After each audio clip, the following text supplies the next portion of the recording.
अधिगम क्षमताएं, जिसे हम लर्निंग डिसेबिलिटी के नाम से भी जानते हैं। बात करें डिसेबिलिटी की, तो इससे आपका एक प्रश्न बनना आपके शिक्षक भर्ती में तय है।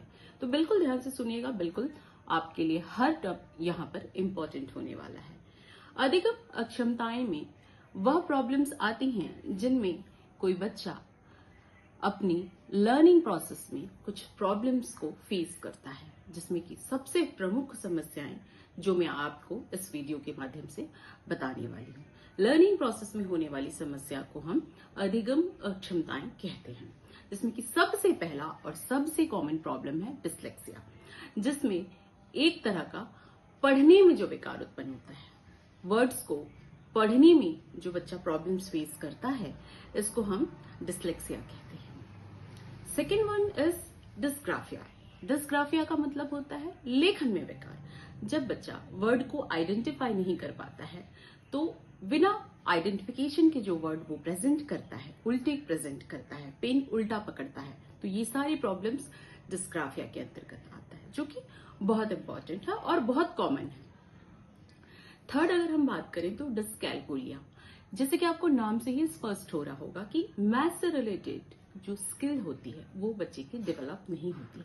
कैलकुलेशन में प्रॉब्लम्स, माइंड में जो डिफरेंसेस होते हैं, उसके कारण इस तरह की समस्या उनको फेस करनी होती है। डिस्कैलकुलिया से ग्रसित कई बच्चों को आपने आसपास देखा होगा, जिनका मैथ्स का स्किल बहुत डेवलप नहीं होता है, कैलकुलेशन मिस्टेक बहुत ज्यादा करते हैं, और कई बहुत अच्छे होते हैं मैथ्स में, उनका ये स्ट्रॉन्ग पार्ट होता है। क्लियर? अब बात करेंगे फोर्थ इंपॉर्टेंट डिसीज की, जिसको हम बोलते हैं अल्फाजिया। अल्फाजिया भी एक बहुत इंपॉर्टेंट डिसीज है। ये होती है बच्चों में हकलाने की प्रॉब्लम, तुतलाने की प्रॉब्लम, या फिर प्रॉपर वो एक्सप्रेस नहीं कर पाते हैं, उन्हें प्रॉपर वाइब्रेशन नहीं मिल पाता है, और इस चक्कर में वो अपना प्रेजेंटेशन नहीं दे पाते हैं। वो जो कहना चाहते हैं वह असहज हो जाते हैं कहने में। तो अल्फाजिया भी एक बहुत इंपॉर्टेंट टर्म है आपके लिए। Last one is dysmorphia. Dysmorphia ज्यादातर देखने को मिलेगा आपको गर्ल्स चाइल्ड में। ये अपने सेल्फ अटेंशन के लिए ज्यादा ही परेशान रहते हैं।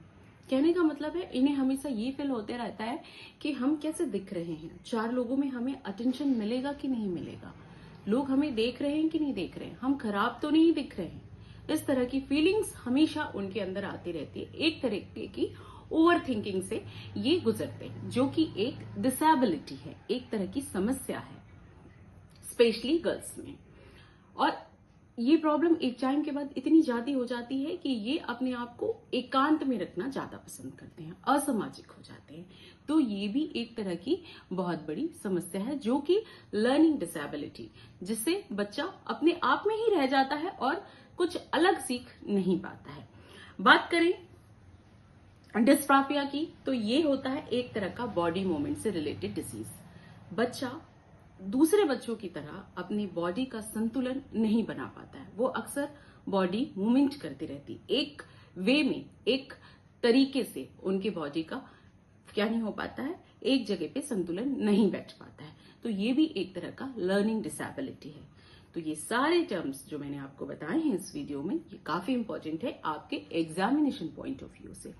तो आप इसे एकदम अच्छे से माइंड में बैठा लीजिएगा, और इन पांचों से रिलेटेड यदि आपको कोई भी समस्या है, कुछ नहीं समझ आ रहा है, तो आप हमें इसे कमेंट करके भी पूछ सकते हैं। क्लियर है आप सभी को? तो इसी तरह की और वीडियो के लिए हमारे अपकमिंग वीडियोस देखना ना भूलें student. Thank you for watching.